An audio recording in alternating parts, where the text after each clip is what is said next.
share your information that people can reach out to you if they want more Okay. information, they want to talk to you a little bit, they have some issues they would like you to take a look at. Why don't you share Sure. any information you have that people can reach you? Okay. Okay. Well, let me start first with the live painting parties. So, if anybody is interested in that, I'm still doing that. I'll do it until don't have time to do it anymore. But we have it on Monday nights at 6:30 p.m. Central, which I then believe would be 7:30 p.m. Eastern time. So 6:30 p.m. Central. It's on Facebook Live, and you have to go to a Facebook page called Diana's Paint Party. And tonight we're going to be painting. I'll show you how to paint a horse's head step by step. Okay. And okay, so that's one thing. All right. So now for the campaign part, I have a website, and it is DianaForKansas.com. That's DianaForKansas.com. Okay, and on that website, you can, learn more about me, and there's a place to check your voter registration. I don't know if it's just for Kansas or if it would work all across the United States. I'm not sure about that, but you could try that out for sure. But so there's that one. I have an email address, which is Diana and it's the number 4, KS Senate, SENATE @gmail.com. Okay, very good, very good. And I want to tell you, I do enjoy your class, your art class. So I'm hoping Okay, that thank you. when you win, that you're not going to stop the art class. Yeah, I I I enjoy it also, and I find that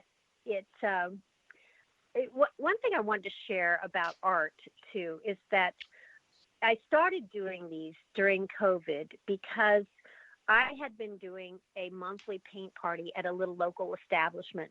And then when COVID happened and they closed all the bars and restaurants down, I had, a following of people that would come once a month and we would paint and, they would eat dinner. And it was just a very enjoyable time. And several of those people asked me if I could do something online. And so that's why I started it, was because I wanted to continue on what we had started at the establishment.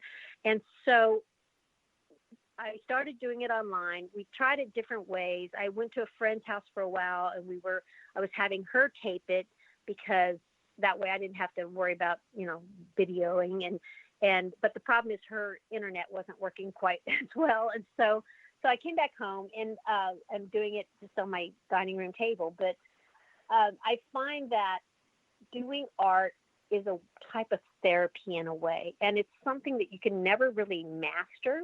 That's what I tell my students too. It's like, you have a video game and you play that video game and you really get into it and you play it and you beat it. Well, then you're bored with it and you have to go out and buy a new video game. Whereas with art, that is something that you never can truly master. There's always something that you can improve, always something that you can get better at. You can try new media, different kinds of materials. You can try different subject matter. And so it is just a continual growing experience. And I love that. And one of my very favorite quotes of all time is by Michelangelo. And I don't remember how to pronounce it in Latin, but it is, "I am still learning." And I love that quote. And it's kind of a life quote for me, because it's something that I feel that as long as we're still learning, we're still growing and being very much alive. Yeah, you obviously love it. But can I ask you, is your state open? Our state open? I'm not sure what you mean by that. We do have, I think we're in what's called phase 3, where Wyandotte County has had more of the cases than probably anywhere else. Well, in Kansas, it's one of the worst hit counties in Kansas, and so we have a mask mandate where we're supposed to wear masks. It's from the governor, that we're supposed to have masks, and I believe limit our groups to 45 people or less. Our church does meet, and they do wear masks. Some of the businesses are much more strict about that than others. I was reading the mandate on the internet today, it said children 5 and under were exempt, or at least children under 5 were exempt from that. But I have noticed a couple of businesses where they're requiring little ones from 2 and above to wear masks, which I think is really difficult for parents.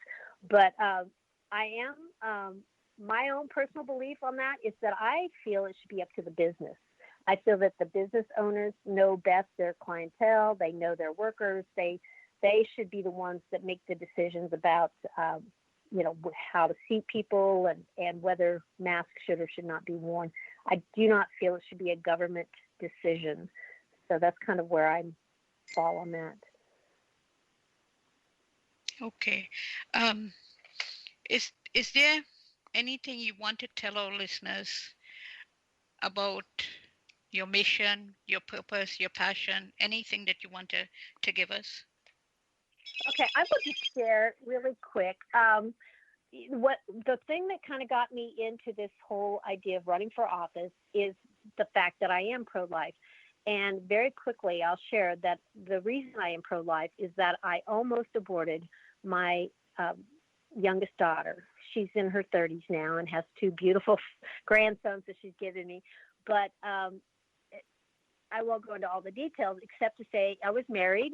I had an older daughter and found myself pregnant after my husband had lost his job and we had gone through a winter with no heat in our house. We didn't have the money to pay our gas bill, and that was before. Now I believe if it's cold in the winter, they don't turn your utilities off, but at that time they did. That was many years ago. And I remember our house had gotten down to 12 degrees at one time, and we had burned up any wooden furniture. We did have a fireplace in this. It was a big old house and very drafty, and we burned up our dining room furniture, anything that was wooden. And so it was just a horrific winter of freezing to death with no power. And so I actually felt like I had no choice.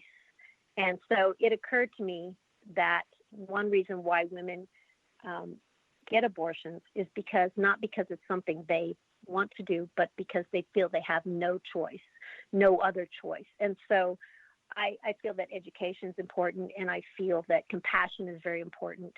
And so anyway, that's kind of what has led me to this point. All right. We have just a few more minutes before we wrap up. So okay. Again, you're going to be a freshman if you're elected, right? I'm not real sure how that works, but I guess, yeah. So are you going to be serving out of Kansas, or are you serving somewhere else? Are you going to go to Washington? No. This is just a state senatorial position. So It's for, I have my district, which is like the southern half of Wyandotte County, and I would serve my constituents here in Wyandotte County, but also for the entire state. And so where we meet is in, they have the sessions in Topeka, Kansas, which is the capital of Kansas. And so and it's only about an hour drive for me. So I would not have to move or anything. I know the other senators that I know from this area, they still live here. They just drive back and forth when they need to be in session. Okay, we kind of have to close, Okay. We have like a minute or so left, but I want to wish you the best of luck, and we will share this link for you to be able to share with your people, and to let them know what you're doing and what you're about and where your heart is. And I hope that you continue to do the art. I have benefited greatly from your teaching, and I look forward to doing it, even more with you, learning some more things. Once again, we want to thank our listeners for joining us today. This is Jadu Lifestyle Podcast, where you could get a life and live it too. Our objective is to actually give you different viewpoints, different opportunities, different perspectives, so that you could hopefully come up with something that you can enhance your life with. Life is not just about making money, and it's not just about business, business, business, but there's a whole facet of world out there, and we share our guests with you and their expertise so that you could see and reach out to them. So again, you could contact us at societybitesradio.com, or you can contact me at Toddyjadu, TODDYJADOO at gmail.com. If you have any questions, if you'd like to reach out to any of our guests, if you've heard a podcast in the past with us that you want more information on.